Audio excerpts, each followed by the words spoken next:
What's going on? Tony and Kyle didn't come back to the boat last night. And Kyle is really up. Drugs, bad. A chilling tragedy rocks the Deadliest Catch crew, and no one saw it coming. Get in your motherfucking reindeer and get out on the motherfucking deck. In an instant, one of their own was gone, leaving everyone stunned and scrambling for answers. Emotions ran high as the crew learned the devastating news, their hearts heavy with grief and disbelief. How could something this catastrophic happen so quickly? And what really unfolded in those final moments? The tragic death of Toff Kochutin. In one of the most heart-wrenching scenes in Deadliest Catch, chaos erupted when a sudden injury brought the crew to a standstill. The radio crackled to life with an urgent message. Someone on deck was severely injured and needed immediate medical attention. Captain Bill Wachowski, a man seasoned by the brutal nature of the Bering Sea, was told that a crewmate was hurt, badly. At this point, Bill mumbles, "I hope it's not Todd." The tension on the ship was palpable as the team scrambled to assess the situation, but the details were scarce. As the minutes ticked by, another captain, Sig Hansen, broke the silence with a terrifying possibility. He had heard rumors that Toff Kochutin may have been struck by a crab pot, a massive steel cage that can weigh up to 800 pounds. The idea alone sent chills through the crew. A crab pot hitting someone would be catastrophic, capable of crushing bones and causing lethal injuries.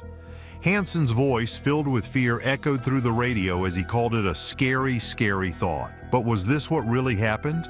While there was widespread belief that the crab pot was the culprit, the exact details remained speculative. Some crew members whispered about other possible causes, but nothing has ever been definitively proven. Meanwhile, the ship's medic was trying to keep the injured man stable, but the situation was dire.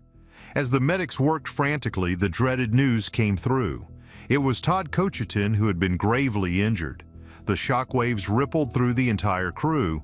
Kochutin was beloved by his fellow crewmates, known for his dedication and grit. But no amount of skill could prepare anyone for what happened next. Despite every effort made to save him, Toff Kochutin tragically died on the ship. His final moments, filled with pain, left the crew devastated. For the Deadliest Catch crew, danger is always lurking, and injuries are unfortunately part of the job. But Todd's death struck differently. His sudden loss brought the brutal realities of their dangerous profession to the forefront. Landon, one of Todd's closest friends on the boat, couldn't hide his grief. He spoke through tears. "I can't keep losing friends." It wasn't just the loss of a coworker, it was the loss of a brother, someone who understood the unrelenting risks they took every time they stepped on deck. The emotional weight of Kochutin's death added to a growing list of tragedies that have haunted the crew over the years. Todd's death felt even more tragic given the personal circumstances surrounding his life. At the time of his passing, he had no immediate family left. His obituary revealed that his parents Robert and Deanna had both passed away before him, as had his siblings Dwayne and Ayla. It seemed as though the world had taken almost everything from Todd long before his final moments. Without any living family, the impact of his death felt even more profound to those who knew him. To understand the gravity of Todd's death, you need to know who he was. Toff Kochutin wasn't just another face in the crowd. He was a man who lived for the ocean. Born and raised in Alaska, the sea was part of his DNA. His love for fishing started at a young age, passed down through generations. He spent years honing his skills, earning a reputation as one of the most dependable fishermen in the industry. Todd's journey to Deadliest Catch wasn't without its struggles. The dangers of the job were always present, but Todd seemed to thrive under pressure.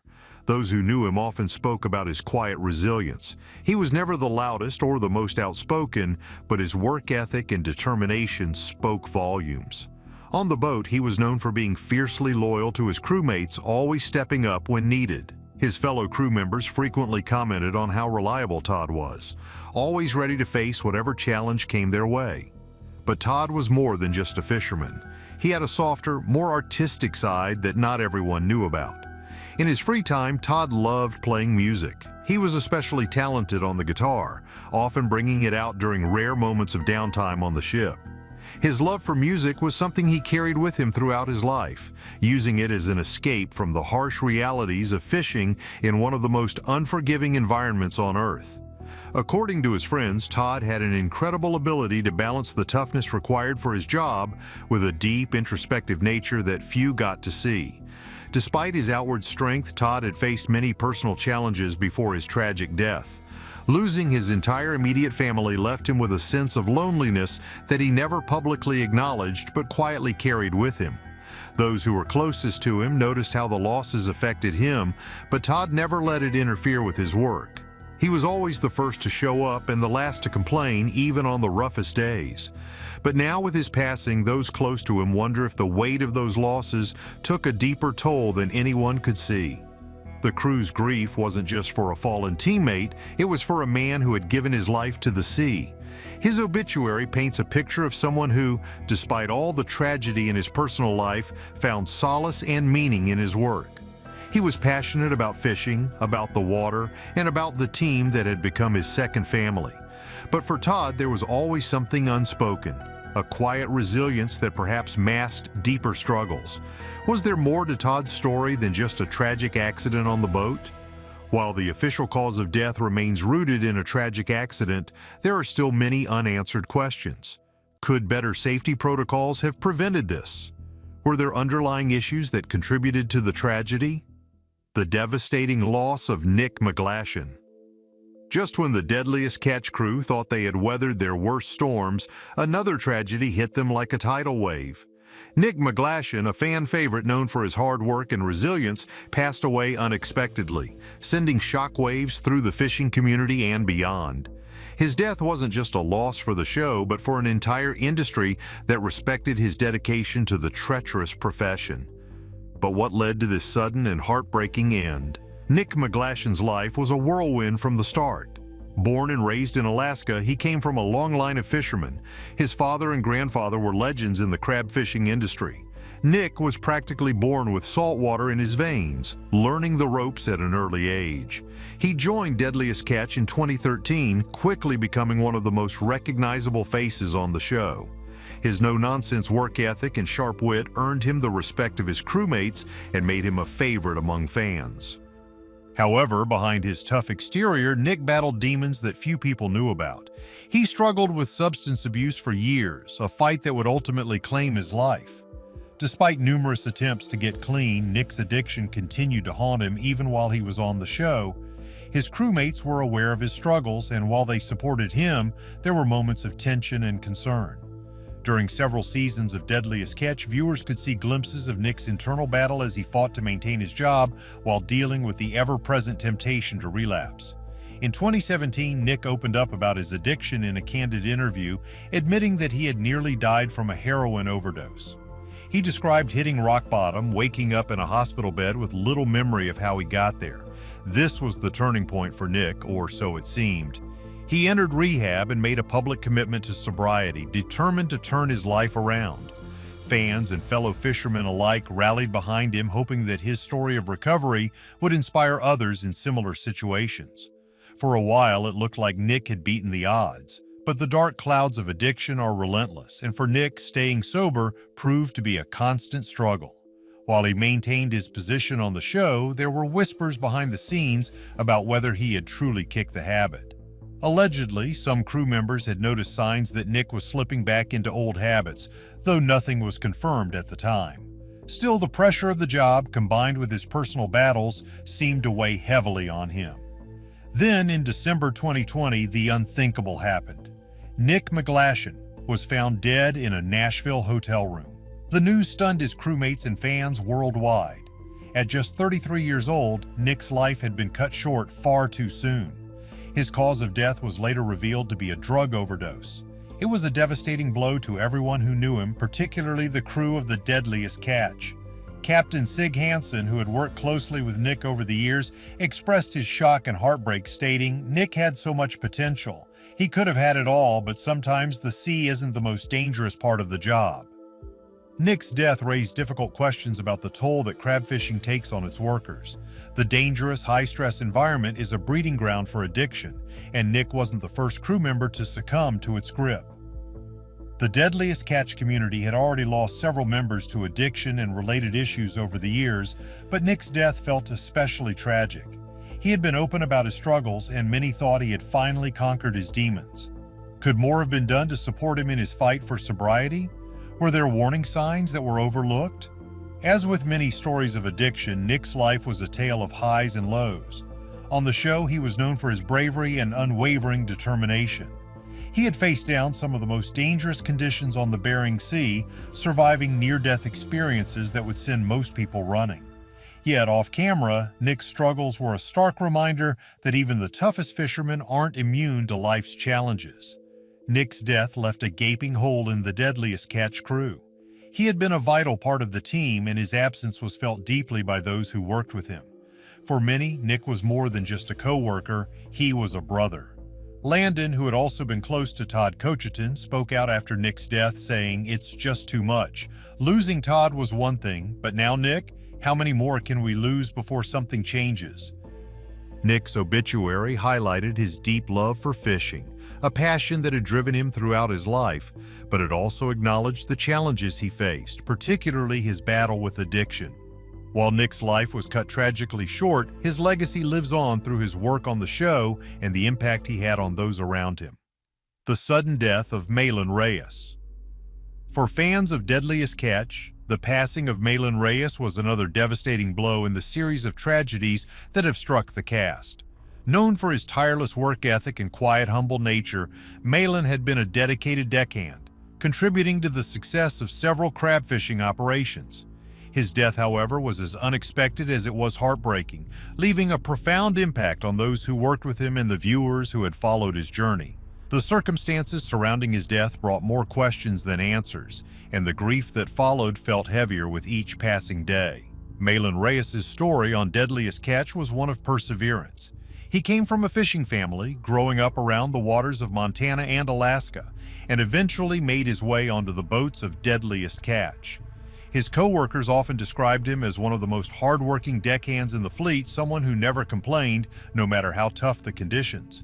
His calm, steady demeanor and strong back made him a vital member of the crew, and he had earned the respect of everyone on board. But behind the scenes, there was more to Malin than met the eye. Friends and family have since revealed that he had been quietly dealing with personal struggles. Allegedly, these challenges included past issues with substance abuse, though the details were never fully confirmed during his time on the show. Yet, despite any personal battles, Malin remained professional and dedicated to his work, rarely letting his struggles interfere with his duties. His crewmates had no idea that beneath the surface he might have been dealing with more than they realized. In July 2020, the news of Malin Reyes' sudden death shocked fans and fellow fishermen alike. The 38-year-old deckhand had suffered a massive heart attack in Whitefish, Montana, where he lived with his family during the off-season. He was rushed to the hospital and placed on life support, but after several days, his family made the difficult decision to remove him from the machines. On July 27, 2020, Malin Reyes passed away. The news was devastating for everyone who knew him. The Deadliest Catch crew, though accustomed to the dangers of their profession, was shaken by the unexpected nature of Malin's passing. It wasn't an injury on the Bering Sea or an accident involving the dangerous equipment they worked with every day. It was a sudden and unforeseen heart attack that claimed his life. Captain Sig Hansen, upon hearing the news, expressed his disbelief, saying, "Malin was a good man, one of the hardest workers I've ever seen. His death doesn't make sense."